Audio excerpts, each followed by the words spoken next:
What's up, guys? Smylie Kaufman here. Another episode of Man on the Inside. We're at Oakmont for the U.S. Open. We got a great day planned today, talking to many people from Team Srixon, so can't wait to talk to them. What's up, guys? Back for another episode of Man on the Inside with JJ Spaun from Team Srixon. JJ, we're at the 16th hole, Oakmont U.S. Open prep. Teed off at 12:30. It's currently 2:30, so it's quite the long practice round day, but how's the prep been so far this week?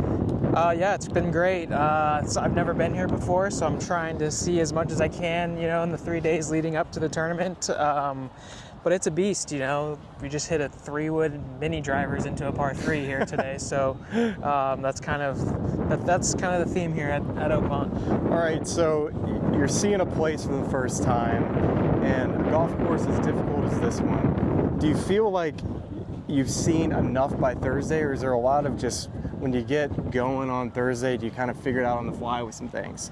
Yeah, I mean, I try not to get overworked and overthink things. There's definitely some aspects to your strategy that you need to really pay attention to, like short game and reading the lies in the rough, and obviously getting your lines.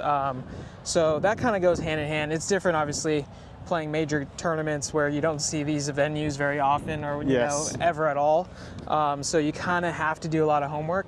But yeah, it's just I'm playing 9 holes every day. I'm taking it light, doing some good practice, and I feel like that'll be enough for come tournament time Thursday. You have to love a golf course like that for like this, and one in which you have to hit it so straight. For you, do you feel like this hack out rough would be an advantage for you, knowing that typically the strength of your game is finding fairways and finding greens? Yeah, totally.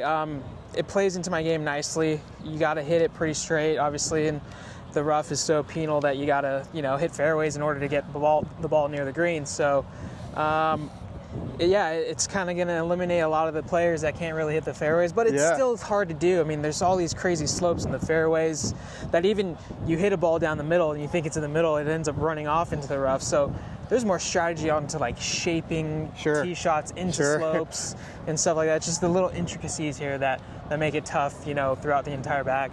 And how much confidence does, for instance, the Players' Championship, a week in which you're right there having a chance to win one of the biggest events in the world, knowing that when you show up at a U.S. Open, that when you get in contention, you know what the nerves feel like, and you just got to get into contention. Is that something that makes you feel comfortable heading into the week?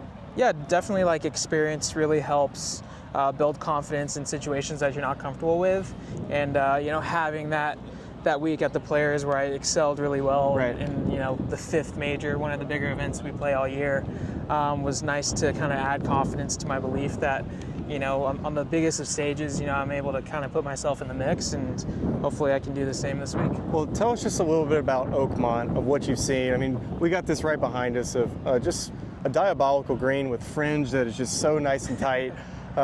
When you see and look at these holes, what's the first thing that you look at when you get on some of these greens? For instance, maybe this green here at 16. Yeah, I mean, the first thing you notice are just how big they are, and then with all the undulation and slope, how small the location where they're going to put the pin is. It's just, you have this massive green, but there's a 20 square foot circle where they're actually able to put the hole, and that just plays with your golf ball. You think you're hitting the ball right at the flag, and then it takes a crazy bounce, long right or short left, and it's just a nightmare, to be honest. But we all got to see it. We're all going to play it, and it's all about kind of taking what the course gives you and trying to make pars. Pars are a good one this week. And a last question for you before you head out.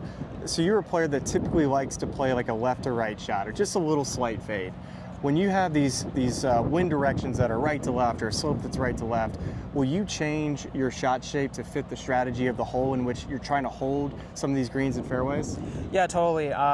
Like, for instance, the last hole, the whole front left of the green just goes straight left to right, and the wind's going left to right, and I just, obviously not knowing how to approach that green yet because I hadn't played it, I just played my cut, rode the wind, and it just literally kept going 90 feet down to the right into the rough. So, knowing that, we'll consider hitting more of a draw shot to kind of soften that landing spot and get more of a straighter bounce. Well, I know you're going to be able to figure out. You're one of the best iron players in the game. Of course, having a great season so far.